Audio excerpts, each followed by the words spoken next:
I had a chance to sit down with Greg Mercer, the CEO and founder of Jungle Scout, to pick his brain about Amazon selling and some questions submitted by you, my community, so stick around. But first, my name is Crescent, and if this is our first time meeting, welcome to my channel.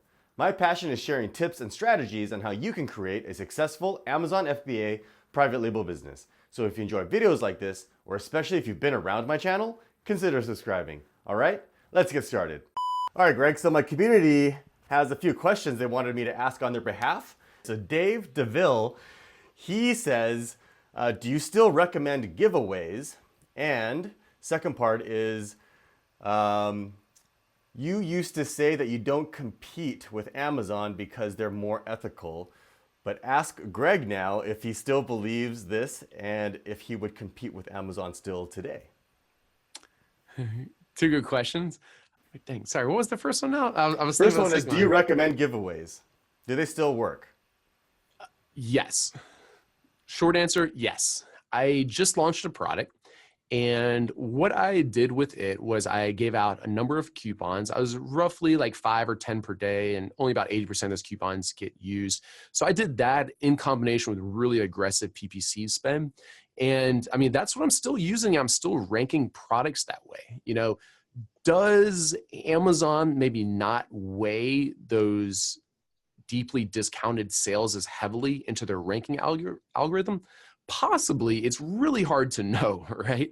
Like, it's just a lot of people have a lot of speculation. But what I know is I still give out coupons, and I also do aggressive PPC. And through that, I'm still able to, rank products really well, in a relatively short period of time. In a few weeks, I'm able to rank these products really well. Second question was, do I compete with Amazon? And the answer to this is yes. And I actually prefer to compete against Amazon versus other FBA sellers, because other FBA sellers are like just better at optimizing their listings and creating good photos, and they're just more aggressive at trying to succeed, right? Like, that's just the difference between like young entrepreneurs that are hungry and like want to succeed versus Amazon, who just has a million products and they don't really care about it. So the answer there is yes. Let me just add real quickly though, that I'm talking about creating another product, a different listing, and competing against them. If you're competing against them for the same buy box because you're, purchasing through a wholesaler or doing retail arbitrage or whatever else, that's a little bit of a different ballgame. Like, they always give themselves the buy box versus third-party sellers. So I'm talking about creating a listing that directly competes with one of Amazon listings. And like I said, I would prefer to compete against them than third-party FBA sellers. Great, I 100% agree. So actually on that topic, I just thought of something, a segue here. With the giveaways, I've noticed now that with the deeply discounted products, there's a lot of Amazon sellers that are actively searching for these coupons and with the intent to resell as a hijacker on the original listing. And so a lot of people launching products now are having to deal with people reselling their own products. So do you have any advice for people in that situation on what to do? Whether or not to even do deeply discounted giveaways with that potential problem, or is there a solution to that? So this is going to be a problem forever, as long as there's, you're giving away deeply discounted products, because, it's not against Amazon's terms of service to do this. That's kind of like how they've built their marketplace. So for example, Jungle Scout has another product called JumpSend that some of you guys might be familiar with. You can give away coupons through this platform. One of the things that we do is we closely monitor who the shoppers are in our program. And when this gets reported, we're able to ban these customers, and we're pretty good about making sure they can't sign up for another account. So that's something that we do, but I want to just say that that's definitely like an ongoing battle. It will never be fixed. But by using, say, like a platform like JumpSend, where they kind of curate the shoppers and ban those people that are doing that, you're going to have less people doing that as compared to like a Facebook group. Because like a Facebook group where you just give out coupons, there's no way to really know who's going to be potentially reselling that product and who's not. They don't like curate those groups of people at all. So one other thing I'll just add to that real quickly is that, I think a lot of people get more bent out of shape over this than they need to be. Yeah, like, it's kind of frustrating that, this person's doing that. I do think it's unethical to do so. That being said, like, At some point, it's just going to sell. They're going to get one sale from it. They essentially take away one sale from you. Like, in the big scheme of things, is that big of a deal? No, not really. Like, it is frustrating. I wish people didn't do it, but don't get too bent out of shape on it. Right, 100% agree. And they're eventually going to run out. So you might get 2, 3, 4, 5 of these people relisting them, but just let them sell out and then you're done. I mean, you're only doing this deeply discounted product for a short period of time, right? So it's not like it's going to be an ongoing issue. So next one, Hamzy Abbott asks, what's the best launch strategy in 2019? Yeah, so my best launch strategy is the one I just named. I'm bidding very aggressively on PPC, so like at the very top end of it. So I want my product ranked number one, and I'm doing I distribute coupons for giveaways at like deep discounts, so 70 or 80% off.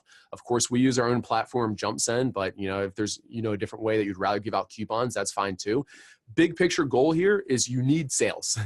You won't rank without getting sales. And, it's of course the chicken and the egg problem, because without organically ranking well, you don't get any sales. So in those early days, like, you just have to force sales. My favorite way of doing it is by giving out coupons and aggressively bidding for PPC. But if you have like your own email list or another way to drive traffic or sales to your listing, those will all work.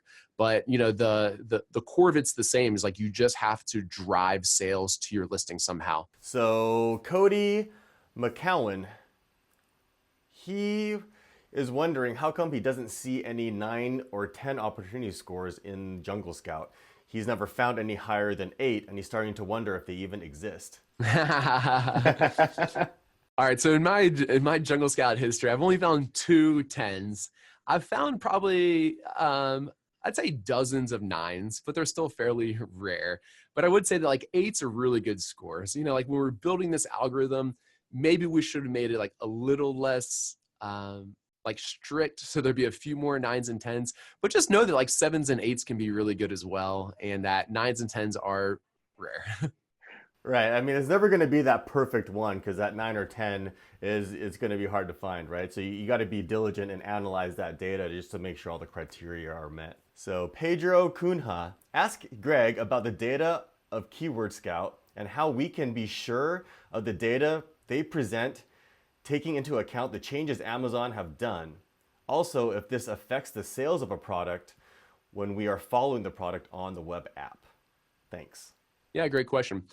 Amazon used to make this data available. They no longer do so.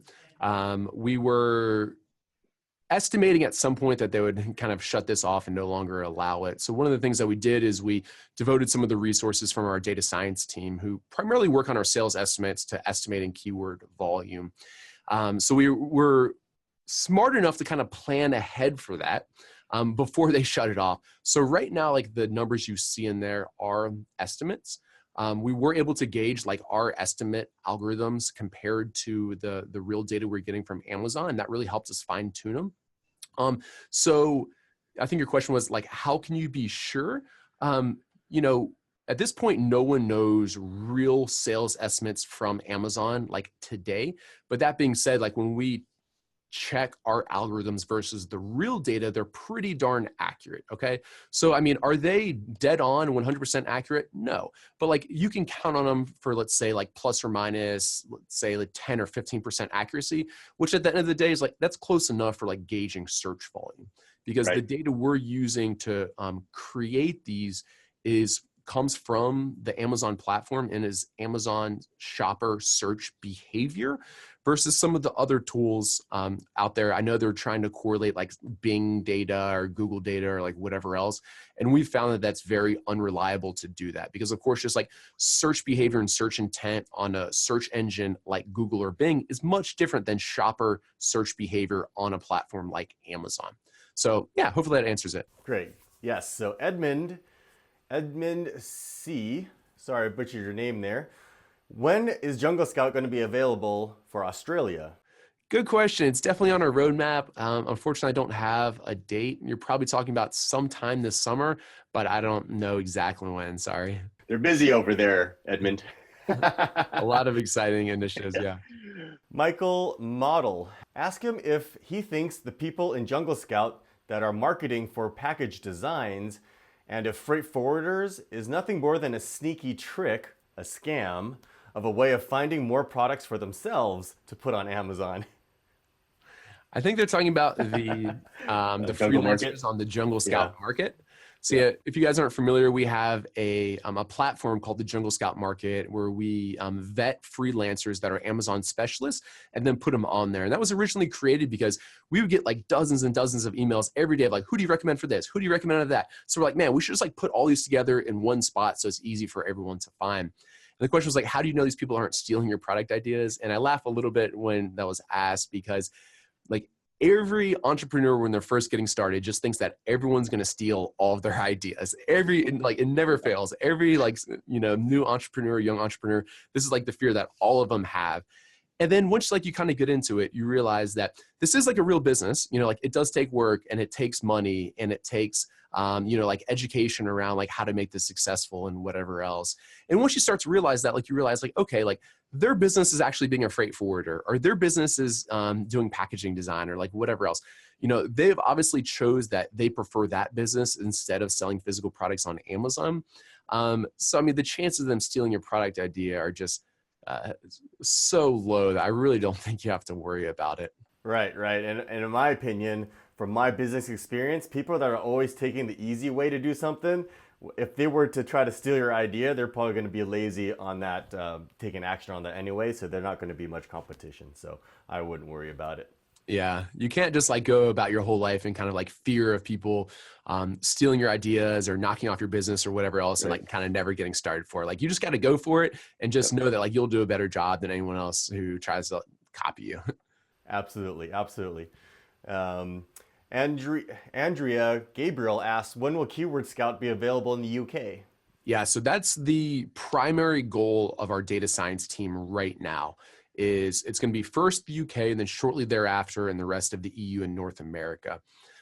So that will definitely be done by the end of Q2 and hopefully a little bit earlier. Tony Morris, I would love to know specifically what tasks get outsourced to a virtual personal assistant when you start getting more products listed. Yeah, great question. And I think this is different for everyone because everyone has different skill sets and different areas that they kind of specialize in. I think what you need to do is be thinking about what tasks am I not good at, I enjoy, or are easily trainable and repeatable. So if there's tasks that you're doing in your business like every day or every week that you don't really enjoy, it's easy to teach someone else how to do so. Those would be the first things that I would give off. And that's gonna be different for different people. Like some people really like PPC, some people hate PPC. Some people really like the creative side with package design. Some people aren't good at that. So those are the different types of things that you need to be like thinking about and asking yourself. And I think that's how you choose what to hire people for. Right, absolutely. I think it plays into your own skill, like you were saying too. If you can spend your time doing something more productive, then you should spend time doing that and earning that income rather than wasting your time on something that you can pay somebody else to do. And of course, it also ties into how much money you can how much you can afford to pay someone, right? So, Nak Chan, he says, UK, US, or Germany, which market is the best to go into?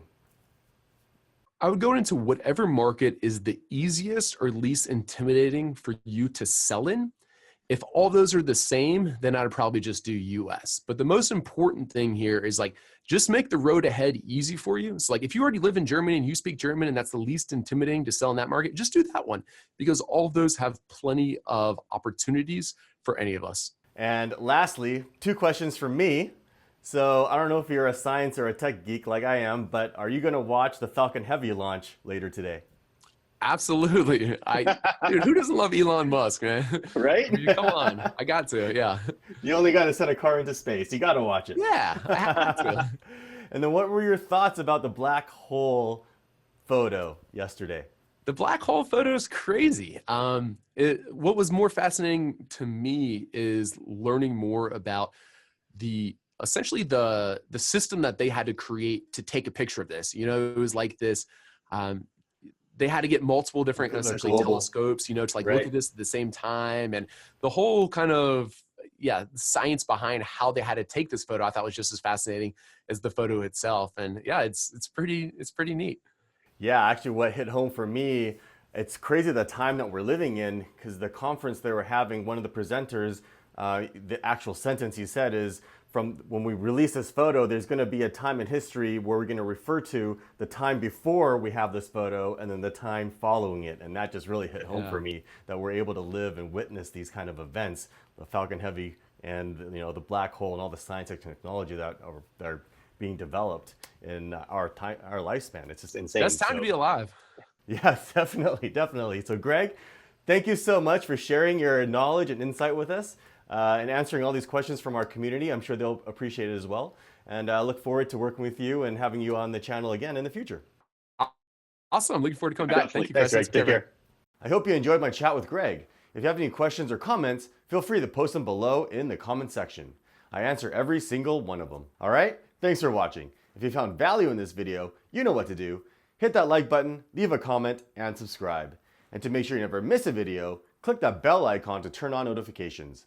There's also a link in the video description to our community forums, which you should totally join. And if you're looking for more tips and strategy videos, click or tap over here. And as always, thanks for watching.